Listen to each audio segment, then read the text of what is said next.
মাত্র 6,15,000 নামের নিষ্পত্তি, এখনো ভাগ্য ঝুলে রয়েছে প্রায় 54 লক্ষের। লজিক্যাল ডিসক্রিপেন্সির আওতায় ভোটারদের যোগ্যতা বিচারের কাজ কবে শেষ হবে সেটা নিয়ে ধোঁয়াশা জারি রয়েছে। আমার সহকর্মী শ্রাবন্তী সাহা এই মুহূর্তে আমার সঙ্গে টেলিফোন লাইনে রয়েছেন। শ্রাবন্তী, এখনো পর্যন্ত যেই গতিতে কাজ এগোচ্ছে, যা যা বিষয় সামনে এসেছে এবং যেভাবে এখনো পর্যন্ত এসআইআর এর কাজ, সেক্ষেত্রে সময়ের সঙ্গে সঙ্গে ধোঁয়াশা কাটানো কতটা সম্ভাবনার দিকে? UEM Jaipur is a perfect target for prospective students aspiring for good jobs, good education with future-ready skills. কতটা সম্ভব আদৌ?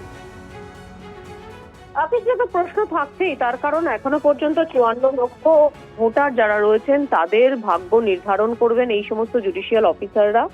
আসার কথা কিছুটা যে আজকের আগামীকাল থেকে ঝাড়খণ্ড এবং ওড়িশা থেকে মোট 100-200 জন জুডিশিয়াল অফিসার আসলে আরেকটু কাজের গতি বাড়বে। গতকালও আমরা দেখেছি যে ডিজি সিএস এদের সামনে একটি ট্রেনিং এর ব্যবস্থাও করেছিল কমিশন। নতুন নতুন যত জুডিশিয়াল অফিসাররা আসছেন তাদের একাধিক প্রশ্ন সহ এই সমস্ত উত্তরের জন্যই এই সমস্ত ট্রেনিং এর ব্যবস্থা করা হয়েছে।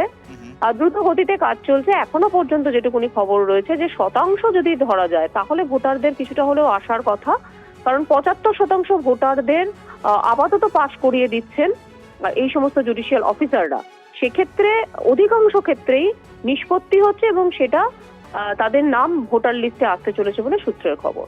শুভজিৎ, ধন্যবাদ শ্রাবন্তী।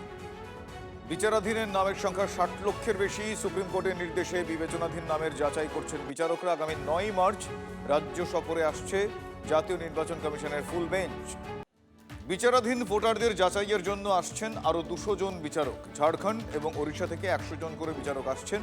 এখনো পর্যন্ত 6,15,000 ভোটারের নিষ্পত্তি হয়েছে।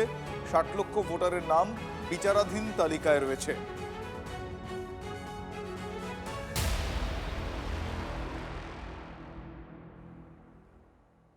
বাঁকুড়া জেলার সব থেকে বড় গ্রাম।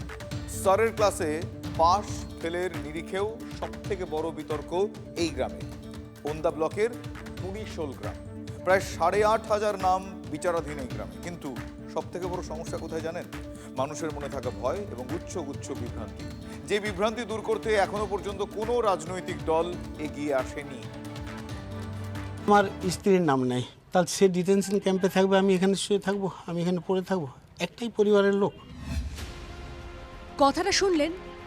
ভয়ে আশঙ্কায় বাঁকুড়ার পুনিশোল গ্রামের খেরাফত হোসেন বলছেন ডিটেনশন ক্যাম্পের কথা।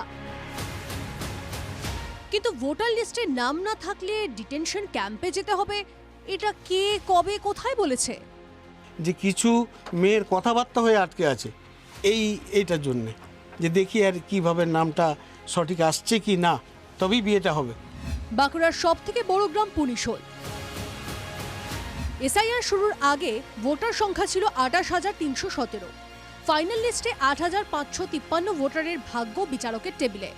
প্রায় 100% সংখ্যালঘু পরিবারের বসবাস এবং এই গ্রামের এমন কোনো পরিবার খুঁজে পাওয়া মুশকিল যে পরিবারে একজন ভোটারও নেই যার নাম বিচারাধীন তালিকায় নেই।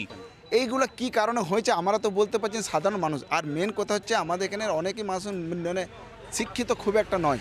একই আমরা জাহেল মূর্খ মানুষ কত ছুটবো, কত মানুষের তোষামুদ্দি করব। তৃণমূল বিজেপি একে অপরের বিরুদ্ধে তোপ দেখে চলেছে, আর দুই পক্ষকে এক জায়গায় রেখে আক্রমণ করছে বামেরা। রাজনীতি তুঙ্গে। ভারতীয় জনতা পার্টি নির্বাচন কমিশনার যে কোনো জিনিসকে ব্যবহার করে পশ্চিমবাংলায় ক্ষমতা আসতে পারবেন না, কারণ পশ্চিমবাংলার মানুষ সচেতন মানুষ। সব তৃণমূল ভুয়ো কাগজপত্র দিয়েছে, তাকে তৃণমূল সমস্ত জায়গায় জায়গায় তো এটাই করেছে। বাড়িতে গিয়ে তারাই এসআইআর ফর্ম যেটা পূরণ করেছে সেটাই তো আমাদের সরকারি কর্মচারীরা করেছে। সেই জন্য আমাদের তৃণমূল সরকার এবং বিজেপি সরকার উভয় দুজনেরই দায়ী। শুধু বাঁকুড়ার পুনিশোল নয়, রাজ্যের একাধিক জায়গায় আছে বিভ্রান্তির ছবি। উত্তর 24 পরগনার দেগঙ্গা রানীহাটি অবৈতনিক প্রাথমিক বিদ্যালয়, বুথ নাম্বার 255। এসআইআর শুরুর আগে 255 নম্বর বুথে ভোটার ছিল 900 জন। পূর্ণাঙ্গ ভোটার তালিকায় 600 জন ভোটার অ্যাডজুডিকেশনের তালিকায়। ক্ষুব্ধ এলাকার মানুষ হুঁশিয়ারি দিচ্ছেন, ভোটের আগে সমস্যার সমাধান না হলে বুথে ভোট করতে দেবেন না। এই লিস্ট যদি সুস্থভাবে না আসে এখানে ভোট হবে না। নাও ওঠে তাহলে আমরা ভোট দিতে দেবো না এখানে এই বুথে। আমার 2002 সালের নাম আছে তো লিস্টেতে, আমাদের ভোট কাটা গেল কেন?